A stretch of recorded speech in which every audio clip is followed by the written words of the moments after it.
Hey, what's up everybody? This is Thomas from the team GAD Mode.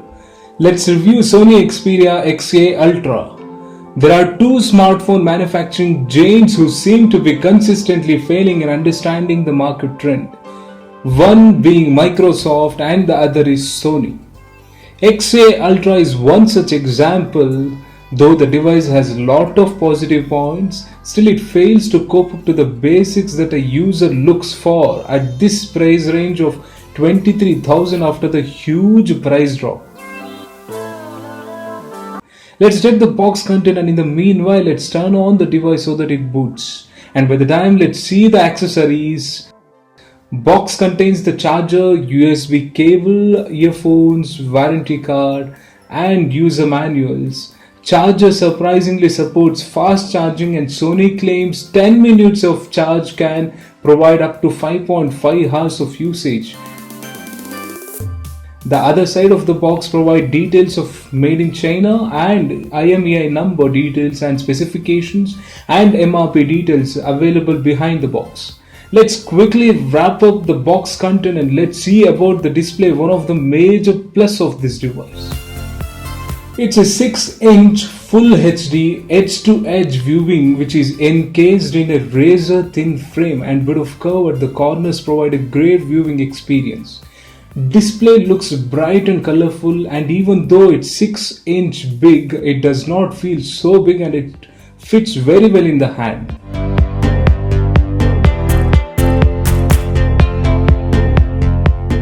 Talking about build and its quality, where it seems like Sony failed in its approach.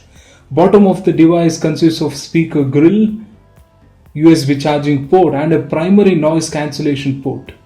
Speaker output is not loud enough but manageable and decent enough. Top of the device has a 3.mm audio jack and provides a very good quality output. There is a secondary noise cancellation port as well. Now looking at the sides of the device, there is a SIM card and memory card tray section. When you open the window, you can see there is a dedicated memory card slot, as the inbuilt memory is just 16 GB and accepts up to 200 GB of expandable storage.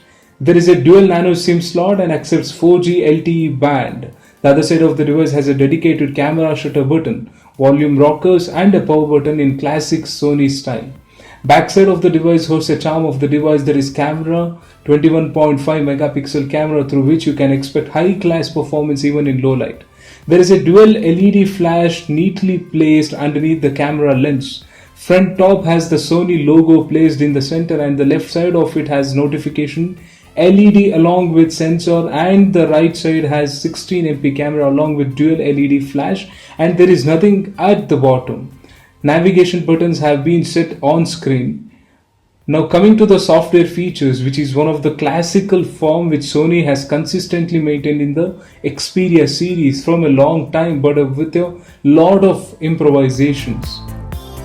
Sony has completely customized the Android OS and Xperia UI customization, starting from the icons of the default applications as well. You can see the same layout on any Xperia series of Sony. App drawer available, which cannot be found in most of the Chinese devices now. Sony opts to stay in its classical way of approach. Let's see the settings of the device. Every single setting option has been represented with Sony's customized icons. About the phone section shows all information about the phone software and hardware specifications. This device comes out with Android Marshmallow or version 6.0 and also promises Nougat or version 7.0 very soon.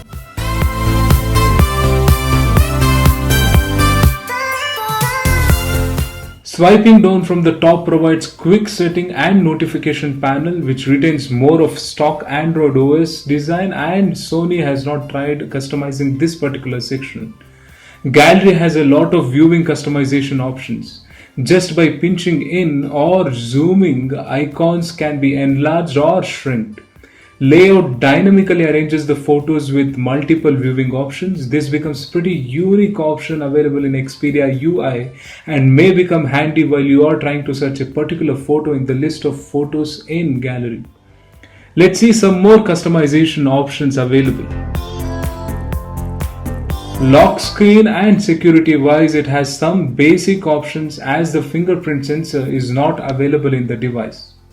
Sony is still struggling to provide a perfect place for a fingerprint sensor till now. Even in their flagship devices, few of the top end devices uses the power button itself as a fingerprint sensor, however found to be inaccurate at times. One-handed operation becomes mandatory in this type of large screen devices, and Sony doesn't lag behind in developing such options. Just swipe from the left or right edge of the screen and screen size shrinks for one-handed operation. Since the navigation buttons are also on screen or software buttons, it becomes more easier to reach the shrinked screen completely. Let's see the most important aspect or focused feature of the device: camera.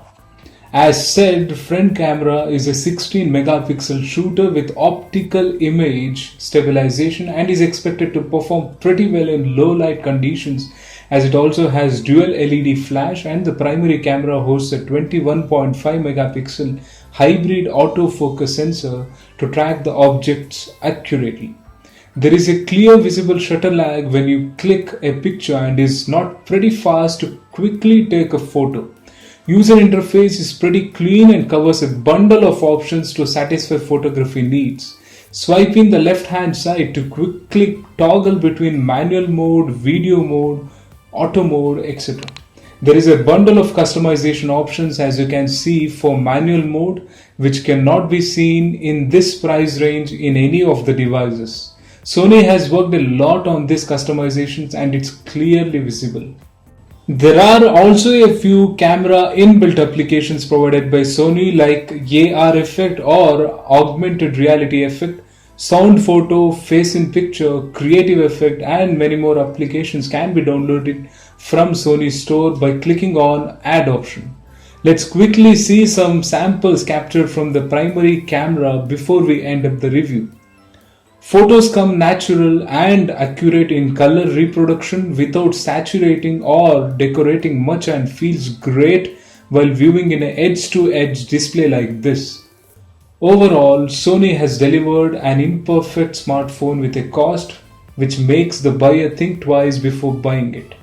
However, if you are looking for a good camera with a big display, this is the phone that will embrace you.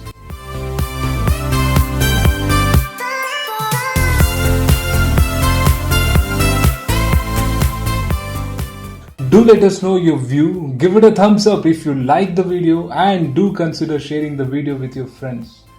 Do not forget to subscribe to our channel for more such wonderful, unbiased tech reviews coming soon.